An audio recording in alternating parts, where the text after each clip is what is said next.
बहाने बनाना आपका सबसे बड़ा दुश्मन है। आपको बहाने बनाना बंद कर देना चाहिए क्योंकि ये आपके गोल्स को पूरा करने में मदद नहीं करते हैं। अगर आप स्कूल में ज़्यादा मार्क्स लाना चाहते हैं, काम में प्रमोशन चाहते हैं या अपने बिजनेस में ज़्यादा पैसा कमाना चाहते हैं, तो यह समरी ज़रूर सुने। सेल्फ डिसिप्लिन ही सक्सेस, खुशियों और मन की शांति का राज है। यह समरी आपको सिखाएगी कि अपने टाइम, थॉट्स, इमोशंस, एक्शंस और बाकी चीज़ों को कैसे मैनेज करना चाहिए। हेलो दोस्तों, स्वागत है आप सभी का एक और नई बुक समरी में। आज की बुक समरी है no excuses, the power of self discipline, जिसे लिखा है ब्रायन ट्रेसी ने। ब्रायन ट्रेसी एक जाने माने मोटिवेशनल स्पीकर और सेल्फ हेल्प ऑथर हैं। उन्होंने 30 से भी ज़्यादा बुक्स लिखी हैं, जिनमें international best seller eat that frog भी शामिल है। ब्रायन ट्रेसी इंटरनेशनल के चेयरमैन भी हैं, जो leadership, time management, self development और भी कई चीज़ों के लिए ट्रेनिंग और कोचिंग प्रोग्राम ऑफर करता है। अपने आप से कहें कि अब कोई बहाना नहीं चलेगा, कुछ करो और आगे बढ़ो। अमीर होने का, अच्छी हेल्थ का और अच्छे मार्क्स लाने का सपना देखना बहुत आसान है। ये सब बोल देना, इसे असल में करने से ज़्यादा आसान होता है। दूसरे लोग भी इन्हीं सब चीज़ों को पाने का सपना देखते हैं, पर सक्सेसफुल लोग अपने सपनों को पूरा करने के लिए काम करते हैं। वह क्या चीज़ है जो सक्सेसफुल लोगों को आपसे अलग बनाती है? वह अपने गोल को पूरा करने के लिए हर दिन कुछ ना कुछ करते हैं, और आप कहीं बैठकर अपने गोल को पूरा करने का सपना देखते रहते हैं। वहीं सक्सेसफुल लोग अपने दिन की शुरुआत करने के लिए सुबह जल्दी उठते हैं। वह घंटों तक पढ़ते हैं या काम करते हैं, क्योंकि उनके लिए यही सबसे ज़रूरी काम होता है। वहीं आप घंटों तक काम को टालते रहें, क्योंकि आप उसे शुरू करने के लिए मोटिवेटेड नहीं होते हैं। सक्सेसफुल लोग रोज कम से कम 30 मिनट तक एक्सरसाइज भी करते हैं, लेकिन आप बस बैठे रहते हैं या लेटे रहते हैं, सिर्फ इसलिए क्योंकि आपके पास बहाना होता है कि एक्सरसाइज करने के लिए आपके पास योगा मैट या वर्कआउट करने की चीज़ें नहीं है। यही तो दिक्कत है कि आप हमेशा बहाना बनाते हैं। क्या ये बहाने आपको आगे बढ़ने में मदद कर रहे हैं? क्या ये आपको सक्सेसफुल बना रहे हैं? क्या बहाने बनाने से आपको अपना गोल मिल गया? सारे बहाने और कुछ नहीं बल्कि फेलियर के शब्द होते हैं। अगर आप कुछ पाना चाहते हैं तो आपको कोई बहाना नहीं बनाना चाहिए। यह सेल्फ डिसिप्लिन का पहला रूल है। सेल्फ डिसिप्लिन एक एबिलिटी है और हर तरह के सक्सेस की फाउंडेशन भी है। इसका मतलब सही समय पर वही काम करना जो आपको करना चाहिए, भले ही आपको वह काम पसंद हो या नहीं। सेल्फ डिसिप्लिन से आपके लिए कई अपॉर्चुनिटीज के दरवाजे भी खुल जाते हैं। इस समरी में आप सीखेंगे कि सेल्फ डिसिप्लिन कैसे डेवलप करें। आप जानेंगे कि आपको इसे सक्सेस, जिम्मेदारी, गोल्स, काम, टाइम मैनेजमेंट, खुशी और मन की शांति के लिए कैसे इस्तेमाल करना है। तो चलिए फिर बिना किसी देरी के शुरू करते हैं आज की book summary no excuses, the power of self discipline by Brian Tracy. पहला है सेल्फ डिसिप्लिन एंड सक्सेस। दुनिया के सबसे सक्सेसफुल लोगों ने भी दूसरों की तरह बहुत कम या बिल्कुल खाली हाथ से अपने सफ़र की शुरुआत की थी। उनके पास पैसा, एजुकेशन या कनेक्शन कुछ भी नहीं था, फिर भी वह सक्सेसफुल हुए। इसका सीक्रेट उनके मेहनत करने की इच्छा है, और इसके लिए सेल्फ डिसिप्लिन की ज़रूरत होती है। तो आप उनके जैसा कैसे बन सकते हैं?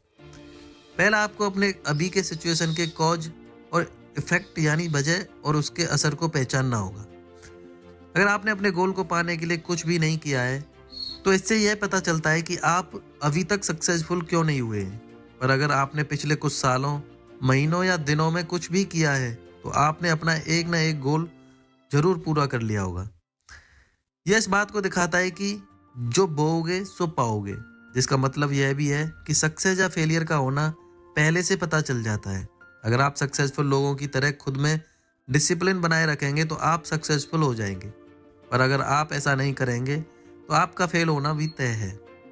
दूसरा, डिसाइड करें कि आप क्या पाना चाहते हैं। उसे पाने के लिए आपको क्या कीमत चुकानी पड़ेगी, उसे पहचानें और उस कीमत को चुकाने के लिए पक्का इरादा करें।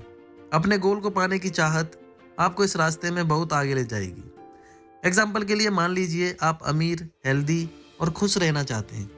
इन चीज़ों के बारे में सपने देखना आसान है, लेकिन इन्हें पाना मुश्किल है। ज़्यादातर लोग बहाने बनाते रहते हैं और अपनी ग्रोथ को टालते रहते हैं, क्योंकि वह इसके लिए कोई कीमत नहीं चुकाना चाहते। पर अगर आप सच में अपनी ज़िंदगी बदलना चाहते हैं, तो आप अपने गोल को पाने के लिए जो भी करना पड़े वह करने के लिए तैयार रहते हैं, भले इसके लिए आपको अपने कंफर्ट जोन से बाहर ही क्यों ना निकलना पड़े। तीसरा, एक्सपर्ट से सीखें। हमेशा दूसरों के आइडियाज और नॉलेज से सीखते रहें। समय निकालकर सक्सेसफुल लोगों के बारे में बुक्स पढ़ें, उनके स्पीच सुने और उनके सेमिनार को भी अटेंड करें। फिर उनके आइडियाज को प्रैक्टिस में लाएं। चौथा, हमेशा आगे बढ़ते रहें और कभी भी रुके नहीं। सक्सेस पाने के लिए लगातार फोकस, डिटर्मिनेशन, लर्निंग और अपने स्किल्स को बढ़ाते रहने की जरूरत होती है। अपने गोल तक पहुंचने के बाद भी आगे बढ़ते रहें और भी ज़्यादा सीखें, एक्सप्लोर करें और ज़्यादा से ज़्यादा अचीव करते रहें। आखिर में सेल्फ डिसिप्लिन की मदद से खुद को बेहतर बनाएं। कुछ ऐसा करें जो आपने पहले कभी नहीं किया हो। आपको सक्सेसफुल लोगों की क्वालिटीज़ भी अपनाने की कोशिश करनी चाहिए। खुद में सेल्फ डिसिप्लिन और सेल्फ कंट्रोल लाकर आप खुद को बदल सकते हैं। स्ट्रॉन्ग डिसिप्लिन वाला इंसान अपनी काबिलियत को और मजबूत बना लेता है, अपने कैरेक्टर को इम्प्रूव करता है, अपने माइंड और इमोशंस को मास्टर कर लेता है और अपने सेल्फ कॉन्फिडेंस और सेल्फ रिस्पेक्ट को भी डेवलप करता है।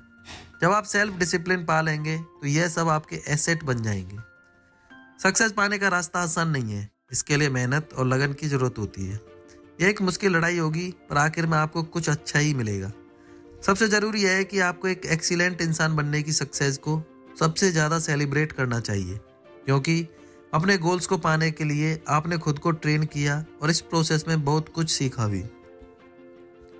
नेक्स्ट है सेल्फ डिसिप्लिन एंड रिस्पॉन्सिबिलिटी।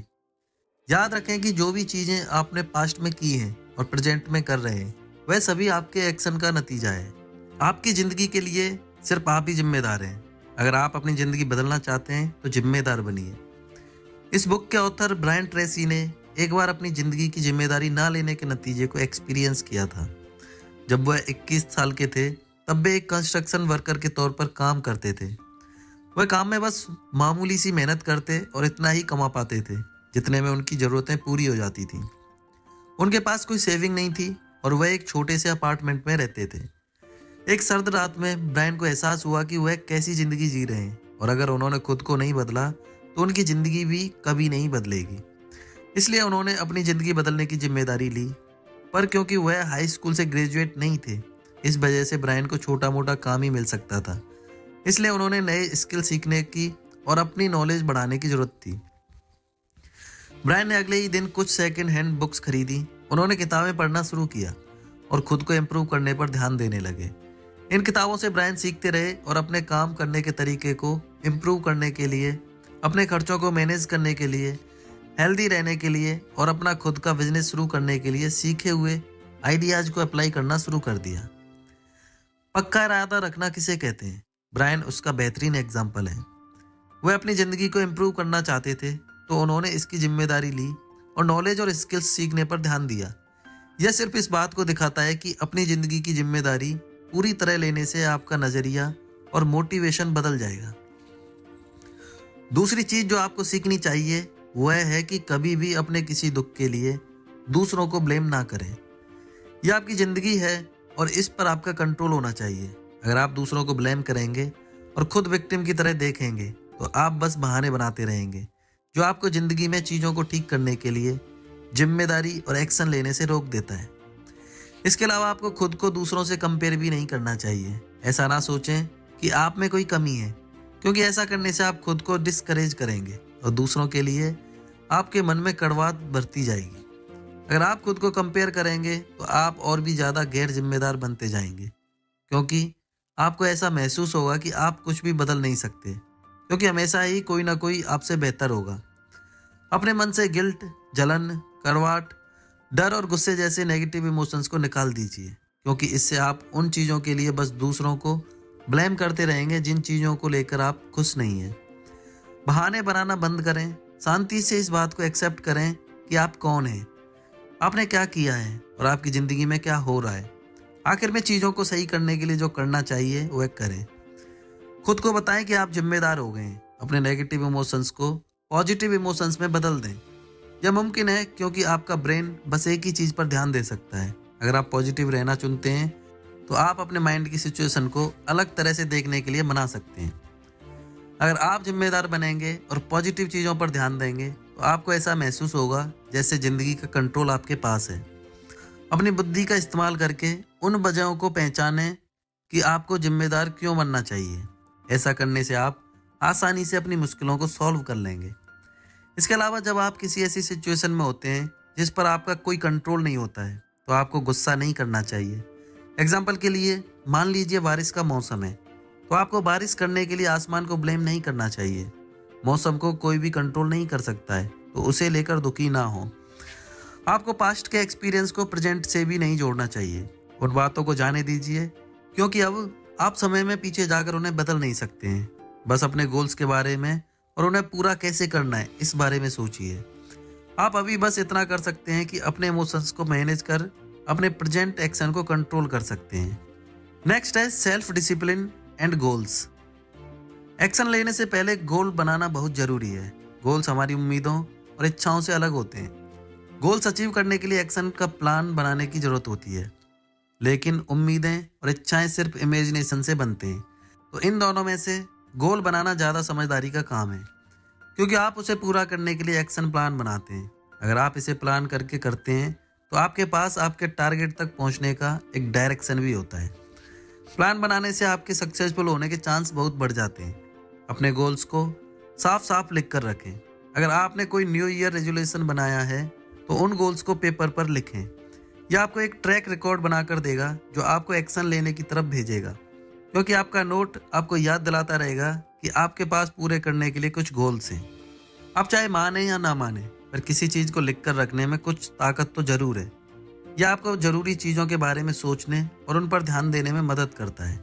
यह आपके माइंड से बेकार की चीज़ें निकाल कर उसे क्लियर कर देता है, क्योंकि इससे आप अपने थॉट्स को ऑर्गेनाइज कर सकते हैं। इसलिए पेपर पर अपने गोल्स लिखने से आपको क्या करना है, कहाँ पहुँचना है और आप यह क्यों कर रहे हैं, इन सब का साफ रास्ता मिल जाता है। गोल्स आपके ब्रेन के सक्सेस मैकेनिज्म को जगा देता है। जब आप उस गोल को डिसाइड करते हैं जिसे आप पाना चाहते हैं, तो आप आसान और मज़ेदार चीज़ों को करने के अपने ब्रेन के डिफ़ॉल्ट मैकेनिज्म को ख़त्म कर देते हैं। ब्रायन ट्रेसी के एक क्लाइंट की कहानी इसका बहुत अच्छा एग्जाम्पल है। जॉन नाम के क्लाइंट ने ब्रायन से बात की थी और उन्हें बताया था कि कैसे अपने गोल्स को लिखने से उन्हें सक्सेसफुल होने में मदद मिली थी। जॉन ने यह टेक्निक ब्रायन के एक सेमिनार में सीखी थी। वह उस समय 35 साल के थे। वह कार बेचते थे और साल में $50,000 तक कमाते थे।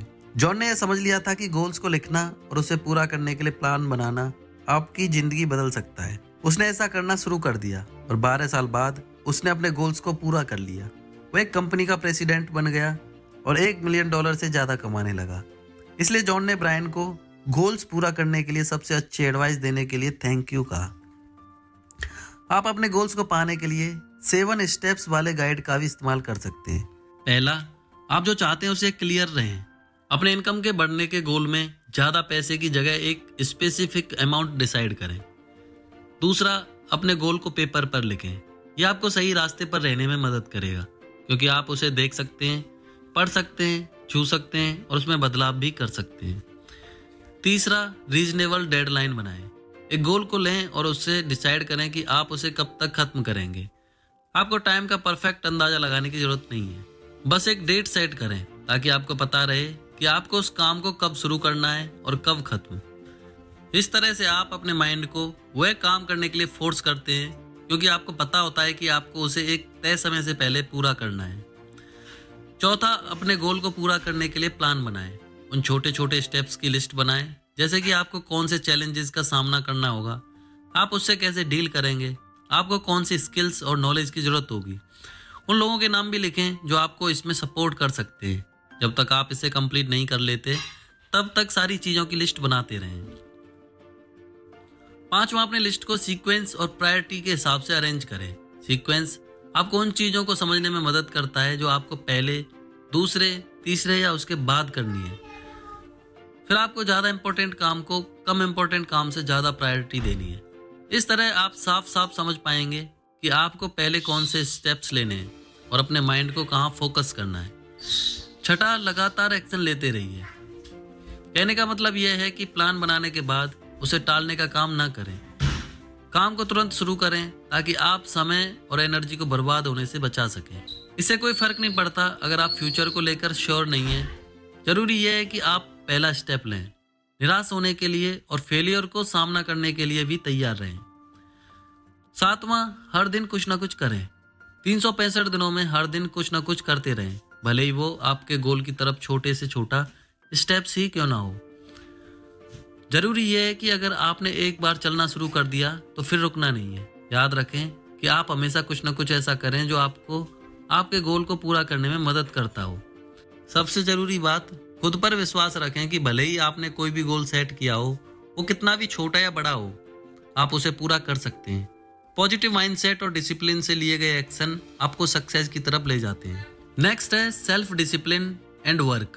काम करने के लिए दो सबसे इंपॉर्टेंट क्वालिटीज हैं, अपने प्रायोरिटीज को सेट कर पाना और चीज़ों को इफेक्टिव तरीके से करने का डिसिप्लिन रखना।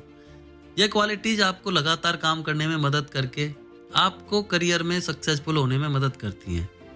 इफेक्टिव तरीके से काम करने के लिए समय का पूरा इस्तेमाल करने और ज़रूरी कामों पर फोकस करने के लिए सेल्फ डिसिप्लिन की ज़रूरत होती है। ठीक से टाइम मैनेजमेंट ना होने से आप काम को अच्छे से नहीं कर पाते हैं। इससे आप बहुत समय बर्बाद कर देते हैं और आपकी एनर्जी भी खत्म हो जाती है।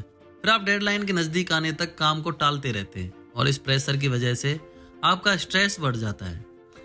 खराब टाइम मैनेजमेंट तब होता है जब आप किसी से काम की चीज़ों के बारे में बात ना करके वक्त बर्बाद करते हैं। बहुत देर तक लंच करना या कॉफ़ी ब्रेक लेना, न्यूज़पेपर पढ़ना और यूं ही इंटरनेट चलाते रहना भी ऐसी एक्टिविटीज़ के एग्जाम्पल हैं जिनमें आप अपना समय और एनर्जी बर्बाद करते हैं। अगर आप अपनी इनकम को डबल करना चाहते हैं तो यह सब अवॉइड करें।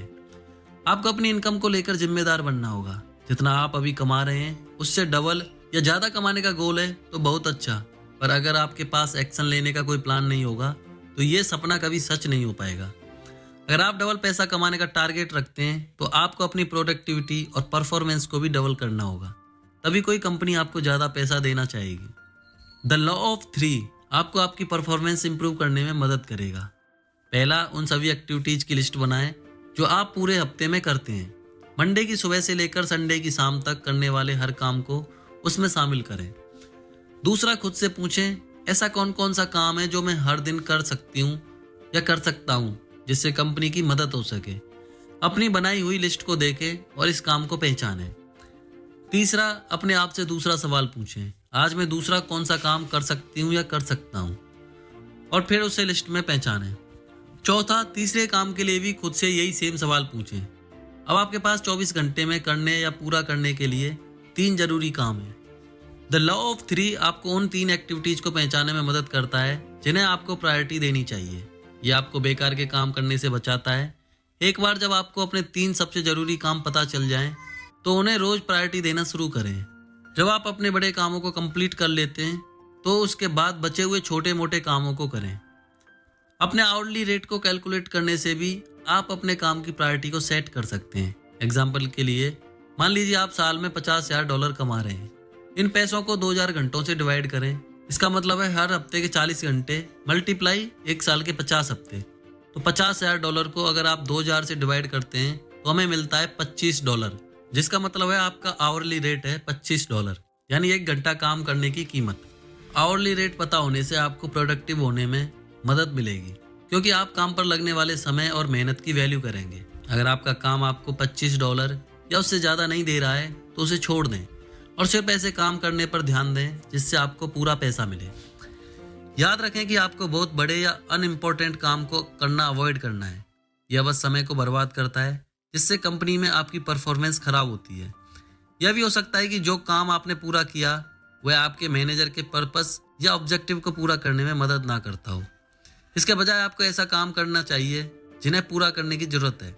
फोकस करें और डिस्ट्रैक्शन को खुद को नीचे ना खींचने दें। अगर आपका कलीग पूछता है कि क्या आपके पास बात करने का समय है, तो कहें कि हाँ समय तो है, पर अभी नहीं, बाद में। पहले मुझे अपना काम पूरा करना है। काम करने के समय और ब्रेक टाइम के बीच में बाउंड्री बनाएं। अपने आप को ऐसे लोगों के आसपास ना रखें जिन्हें समय बर्बाद करना पसंद हो। अगर आपको ऐसा करने का मन करता है तो खुद से पहले काम करने के लिए कहें। अपने माइंड को फिर से जरूरी काम पर ध्यान देने के लिए कमांड दें। आपको काम करने के समय में तुरंत ही एक्टिविटीज करना शुरू कर देना चाहिए। उन्हें जल्दी से जल्दी खत्म कर फिर अपने बॉस से और काम मांगना चाहिए। यह आपकी प्रोडक्टिविटी और परफॉर्मेंस को बढ़ाने का सीक्रेट तरीका है। यह कंपनी में आपकी रेपुटेशन को भी अच्छा बनाता है। प्रोडक्टिविटी बढ़ाने का दूसरा तरीका है काम पर 1 घंटे पहले पहुंचना। लंच टाइम में भी काम करते रहना और समय खत्म होने के 1 घंटे बाद ऑफिस से निकलना। बाकी लोगों से 1 घंटे पहले काम शुरू करना आपको काम के लिए खुद को तैयार करने में मदद करता है। वहीं ब्रेक में भी काम करते रहने से काम में आपका मोमेंटम बढ़ता है, जो आपको काम को ज़्यादा प्रोडक्टिव तरीके से करने में मदद करता है। आखिर में 1 घंटे लेट से निकलना आपको काम खत्म करने के लिए और दिन के सारे काम को पूरा करने के लिए भरपूर समय देता है। अगर आप इस तरीके को अप्लाई करते हैं तो यह आपको काम को टालने और पेंडिंग काम का ढेर बनने से बचाएगा। नेक्स्ट है self discipline and time management. समय को इस्तेमाल करने का सिर्फ एक ही तरीका है, उसे खर्च करना। आप समय को रोक नहीं सकते हैं, आपको बस उसे ऐसी जगहों पर सही से इस्तेमाल करना है जो आपकी ज़िंदगी में सबसे ज़्यादा वैल्यू रखते हैं। नहीं तो आप अपने समय को बेकार की चीज़ों पर खर्च कर देंगे, जिससे आपके फेल होने का रिस्क बढ़ जाएगा। टाइम मैनेजमेंट पर्सनल मैनेजमेंट के बारे में है। इसमें आप उन एक्टिविटीज़ को मैनेज करते हैं जो आप कर रहे हैं। आप डिसाइड करते हैं कि आपको अपना समय कब और कहाँ इस्तेमाल करना है। आप हमेशा हर दिन टाइम मैनेजमेंट प्रैक्टिस करते हैं। यह आपकी ज़िंदगी का हिस्सा है। बस होता यह है कि कभी कभी आप इसे सही जगह इस्तेमाल करते हैं और कभी कभी आप इसे बर्बाद कर देते हैं। टाइम मैनेजमेंट एक ऐसी एबिलिटी है जो आप सीख सकते हैं। जब आप डिसाइड करते हैं कि आपको कौन सी एक्टिविटी पहले, दूसरे या तीसरे नंबर पर करनी है, तब आप टाइम मैनेजमेंट ही कर रहे होते हैं। यह तब भी होता है जब आप अर्जेंट होने के बेसिस पर किस काम को करना जरूरी है और किसे नहीं, यह डिसाइड करते हैं। शॉर्ट में टाइम मैनेजमेंट का मतलब डिसीजन लेने से है। आप ज़्यादा वैल्यू वाली एक्टिविटीज़ को 80-20 प्रिंसिपल का इस्तेमाल करके पहचान सकते हैं। इस प्रिंसिपल का मतलब है कि जो काम मुश्किल होते हैं पर ज़रूरी भी होते हैं, उनके लिए आपका सिर्फ 20% समय चाहिए होता है, पर जब आप उन्हें पूरा कर लेते हैं तो वे 80% रिजल्ट देते हैं। वहीं फन और आसान एक्टिविटीज़ ऐसे काम होते हैं जिनसे आपकी ज़िंदगी में थोड़ी या कुछ भी वैल्यू नहीं आती है। इन कामों में आपका 80% समय लगता है और इनका आपकी प्रोग्रेस पर सिर्फ 20% असर होता है। इसलिए 80-20 प्रिंसिपल बताता है कि आपको अपने मुश्किल कामों को आसान कामों से ज़्यादा प्रायोरिटी देनी चाहिए, क्योंकि आपके सेल्फ इम्प्रूवमेंट पर ज़्यादा असर होता है। सक्सेसफुल लोग खुद पर ध्यान देते हैं। वह पर्सनल स्ट्रेटजी वाले प्लान का इस्तेमाल करके अपना समय अपने फिजिकल, मेंटल और इमोशनल एनर्जी को इम्प्रूव करने में लगाते हैं। उनका गोल अपनी एक्टिविटी से रिटर्न ऑफ एनर्जी यानी एनर्जी वापस मिलना से होता है। वह ध्यान से चुनते हैं कि किस काम में उन्हें अपना समय और एनर्जी लगाना चाहिए ताकि वह अपने लिमिटेड सोर्सेज को बर्बाद ना करें। हो सकता है कि कभी कभी आप काम को टाल दें, पर सेल्फ डिसिप्लिन और टाइम मैनेजमेंट इसे सुधार सकते हैं। हमेशा याद रखें कि जरूरी काम बदले में 80% रिजल्ट देते हैं। इसलिए आपको लगातार खुद से पूछते रहना चाहिए कि क्या जो काम आप कर रहे हैं वह आपके समय लगाने के लायक है या नहीं। ये सवाल पूछें कि क्या उसके रिजल्ट का आपकी ज़िंदगी में हाई वैल्यू है। अगर नहीं तो उसे स्किप कर दें या बंद कर दें। उसके इफेक्ट के बारे में सोचें जो पॉजिटिव या नेगेटिव हो सकता है। एग्जाम्पल के लिए कॉलेज की डिग्री पूरा करने का पॉजिटिव इफेक्ट होगा, क्योंकि इससे आपको ज़्यादा जॉब अपॉर्चुनिटी और एक बेहतर फ्यूचर मिलेगा।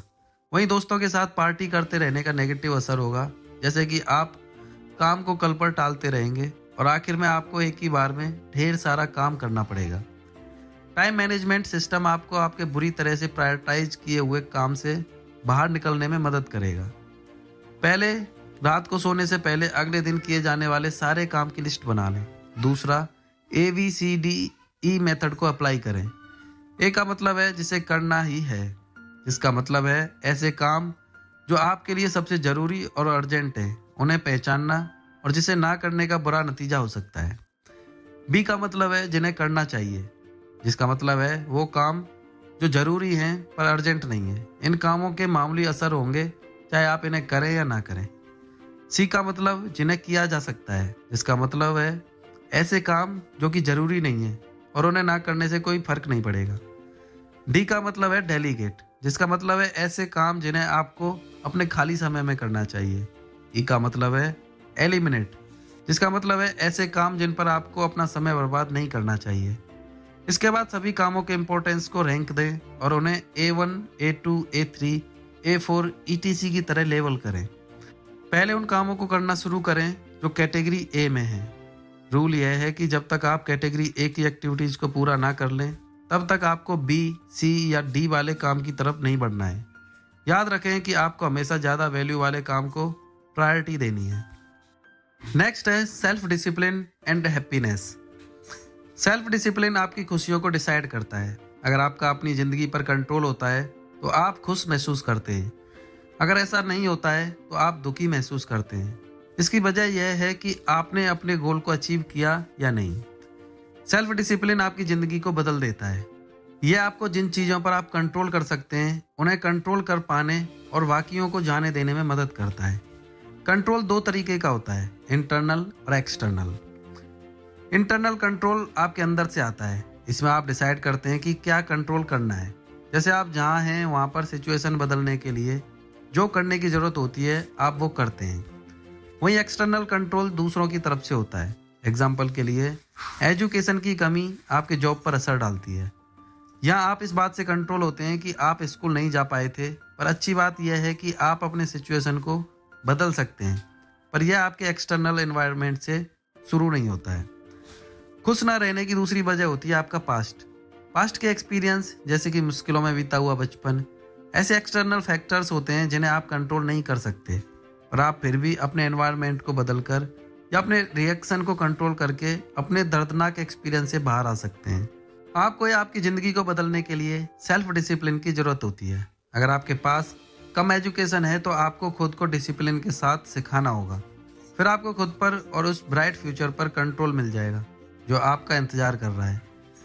खुशियाँ आपके सिचुएशन पर डिपेंड करती हैं। कभी कभी आप अपने गोल को पूरा करने के बाद भी खुश नहीं होते क्योंकि आप कुछ और ज़्यादा पाना चाहते थे। एग्जाम्पल के लिए साल में $50,000 इनकम मिलने में आपकी खुशी है, पर सेटिस्फैक्शन का लेवल समय के साथ बदलता रहता है। हो सकता है कि एक समय ऐसा भी आए जब आप इसलिए खुश नहीं होंगे क्योंकि आप $1,00,000 नहीं कमा रहे हैं। ऑथर ब्रायन ट्रेसी के हिसाब से खुशियाँ 5 चीज़ों से बनती हैं। पहला फैक्टर है हेल्थ और एनर्जी की वजह से खुश होना। यह खुशी तब मिलती है जब आप एक्टिव, स्ट्रांग, हर बीमारी से फ्री होते हैं। फिर भी बुरी आदतें जैसे बहुत ज़्यादा फास्ट फूड खाना, स्मोकिंग करना या ड्रिंक करना अवॉइड करने के सेल्फ डिसिप्लिन की ज़रूरत होती है। दूसरा फैक्टर है दूसरों के साथ अच्छा रिश्ता होना, जैसे कि आपके जीवन साथी, बच्चे, पेरेंट्स, कलीग्स, दोस्त वगैरह। इन लोगों के साथ इंटरेक्ट करने से आपके मेंटल हेल्थ को इम्प्रूव करने और अच्छे कैरेक्टर को डेवलप करने में मदद मिलती है। तीसरा फैक्टर है ऐसे काम करना जिनका कोई मतलब हो। जब आप ऐसे काम करते हैं जिन्हें करना आपको पसंद है, या आप दूसरों की मदद करते हैं, या जब आप किसी मुश्किल काम को पूरा कर लेते हैं, तब आप संतुष्ट और खुश महसूस करते हैं। जैसे जब एम्प्लॉइज महसूस करते हैं कि उनके काम से लोगों की ज़िंदगी में कुछ अच्छा फ़र्क आ रहा है, तब वह मोटिवेट होते हैं। चौथा फैक्टर है फाइनेंशियल आज़ादी, जो आपको पैसों की चिंता किए बिना जीने में मदद करता है। इसे आप अपने पैसों को सही तरीके से खर्च या इन्वेस्ट करके ही पा सकते हैं। खुशियों का 5वां और आखिरी फैक्टर है अपने पूरे पोटेंशियल तक पहुंचना। इसे सेल्फ एक्चुअलाइजेशन भी कहा जाता है। ज़्यादा एक्सपीरियंस होने से आप खुश और संतुष्ट महसूस करते हैं। आप जहाँ हैं वहीं पर सेटिस्फाइड होने के बजाय आगे भी सीखते रहते हैं और खुद को डेवलप करते रहते हैं। खुश रहने की बहुत सी वजह हैं, आप उन्हें हासिल कर सकते हैं, पर आपको कभी भी सेटिस्फाइड नहीं होना चाहिए। अपने आप को हमेशा डिसिप्लिन में रखें, अपने गोल्स को एक के बाद एक पूरा करते रहें, चैलेंजेस के बावजूद भी आगे बढ़ते रहें, और जल्दी आप वो इंसान बन जाएंगे जो आप बनना चाहते हैं। नेक्स्ट है self discipline and peace of mind. Self discipline action, thoughts और फीलिंग्स पर भी अप्लाई होता है। मन की शांति पाने के लिए भी आपको बहुत ज़्यादा सेल्फ डिसिप्लिन की ज़रूरत होती है। जो काम जरूरी नहीं है उन्हें छोड़ना सीखना उसी तरह है जैसे आप उस सिचुएशन को छोड़ देते हैं जो आपको मन की शांति नहीं देती है। पहली चीज़ जो आपको करनी है वह है अपने इमोशंस को सिचुएशन से डिटैच करना, यानी अलग करना। जैसे दूसरे लोगों से अलग अलग राय लेना। अपने दिमाग से ये बात निकाल दीजिए कि आपका पॉइंट ऑफ व्यू ही हमेशा सही होता है। एग्जाम्पल के लिए पॉलिटिकल और रिलीजियस टॉपिक्स पर अक्सर लोगों के बीच बहस हो जाती है। ऐसे सिचुएशन में अपने इमोशंस को खुद से दूर रखें। ऐसे टॉपिक्स को डिस्कस करने की कोशिश करें जो आप में कॉमन हो, ताकि आपके मन की शांति भंग ना हो। दूसरा, लोगों को ऐसी चीज़ों के लिए ब्लेम ना करें जिन्हें पर्सनली नहीं लिया जाना चाहिए। एग्जाम्पल के लिए मान लीजिए गाड़ी ट्रैफिक में अचानक आपको कट करके आपसे आगे निकल जाती है। इससे आपको तुरंत गुस्सा आ जाता है और आप उस गाड़ी के ड्राइवर को ब्लेम करने लगते हैं, पर इसे पर्सनली ना लें क्योंकि आप वो वजह नहीं जानते जिसके कारण उसने ऐसा किया। अगर आप चीज़ों को पर्सनली नहीं लेंगे तो आप नेगेटिव इमोशंस को अपने मन से हटा पाएंगे, क्योंकि तब वहाँ आपका पॉजिटिव माइंडसेट आ जाएगा। इस तरह से आप खुद को ऐसे सिचुएशन में डालने से बच जाएंगे जिससे आपको स्ट्रेस होता हो और आपके मन की शांति छिन जाती हो। तीसरा, अपने नेगेटिव इमोशंस को सही ठहराना या उसके लिए सफाई देना बंद करें। नेगेटिव महसूस करने के लिए और दूसरों को ब्लेम करने के लिए ना ही सोचें और ना इसके लिए कोई कारण दें। दूसरों को यह बताने से कि आपका दिन कितना खराब गया आपको बेहतर महसूस नहीं होगा। कोई भी मुश्किल आपको अनकंफर्टेबल तो महसूस कराती ही है, पर आपको यह समझना होगा कि ज़िंदगी में बुरी चीज़ होती रहती हैं। अपने बुरे एक्सपीरियंस के बारे में बहुत ज़्यादा ना सोचें, क्योंकि इससे बस आपके मेंटल हेल्थ पर बुरा असर होगा। चौथा, उन लोगों को माफ़ कर दें जिन्होंने आपको हर्ट किया है। हो सकता है कि आपने दूसरों का रूड होना, धोखा देना, क्रिटिसाइज करना, क्रूर होना, बेईमानी या ऑनेस्ट ना होना एक्सपीरियंस किया होगा। आप ऐसे सिचुएशन को अवॉइड नहीं कर सकते, पर आप अपने रिएक्शन को कंट्रोल जरूर कर सकते हैं। सोचिए कि आप उन बुरे एक्सपीरियंस से बाहर कैसे निकलेंगे और अपनी ज़िंदगी में आगे बढ़ेंगे। यह सिर्फ आप डिसाइड कर सकते हैं। याद रखें कि आपको खुद पर कंट्रोल रखना होगा। यह आपकी चॉइस है कि आप दूसरों को माफ़ करके लेट गो करेंगे या उन्हें ब्लेम करते रहेंगे। माफ़ करने का मतलब दूसरों के बुरे बिहेवियर को सहना नहीं है। आप यह खुद के लिए कर रहे हैं क्योंकि आप अपने बुरे एक्सपीरियंस से ज़्यादा प्रायोरिटी अपने मन की शांति को देते हैं। ऐसा करके आपके साथ जो हुआ उसके लिए आप अपनी जिम्मेदारी और कंट्रोल को मानते हैं और उसे जाने देते हैं। इन चीज़ों को मन से जाने देने से आपको खुशी मिलेगी। आप खुद को दुख और स्ट्रेस देने वाले सिचुएशन से बाहर निकालकर सेल्फ कंट्रोल, डिटैचमेंट और सेल्फ मास्टरी भी हासिल कर सकते हैं। इस तरह आप पॉजिटिव चीज़ों पर ज़्यादा फोकस करके ज़िंदगी जी पाएंगे। तो दोस्तों, अब वक्त आ गया इस बुक के कंक्लूजन का। पहला, आपने जाना कि सक्सेस पाने के लिए सेल्फ डिसिप्लिन, पेशेंस और लगन की ज़रूरत होती है। बस मेहनत करना और कभी भी हार ना मानना ही इसका सीक्रेट है। इस तरह आप खुद का एक बेहतर वर्जन बन जाते हैं जो अपने गोल्स को पूरा करने के लिए कुछ भी करने को तैयार रहता है। दूसरा, आपने सीखा कि आपको जिम्मेदार बनना होगा। अपने थॉट्स, इमोशंस और एक्शंस को मास्टर करें। शिकायत करना या दूसरों को दोष देना बंद कीजिए। बस एक अच्छी ज़िंदगी जीने के लिए सही एक्शन लीजिए। याद रखिए, आपके लिए कोई और सक्सेस नहीं लेकर आएगा, इसलिए आप सक्सेसफुल होते हैं या फेल होते हैं ये सब आप पर डिपेंड करता है। तीसरा, आपने सीखा कि अपने गोल्स को लिखना चाहिए और उसे अचीव करने के लिए प्लान बनाना चाहिए। अपने सेल्फ इम्प्रूवमेंट के आइडियाज़ को बेकार ना जाने दें, उन्हें लिखें, स्टेप्स को प्लान करें और फिर तुरंत एक्शन लें। आपको हर रोज़ कुछ ना कुछ प्रोडक्टिव काम करना है। चौथा, आपने जाना कि आपको काम के समय में सिर्फ काम पर ध्यान देना चाहिए।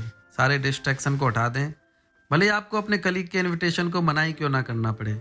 याद रखें, आपको ज़रूरी कामों को प्रायोरिटी देनी है।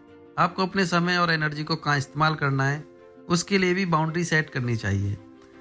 पांचवा, आपने जाना कि सेल्फ डिसिप्लिन और टाइम मैनेजमेंट एक साथ काम करते हैं।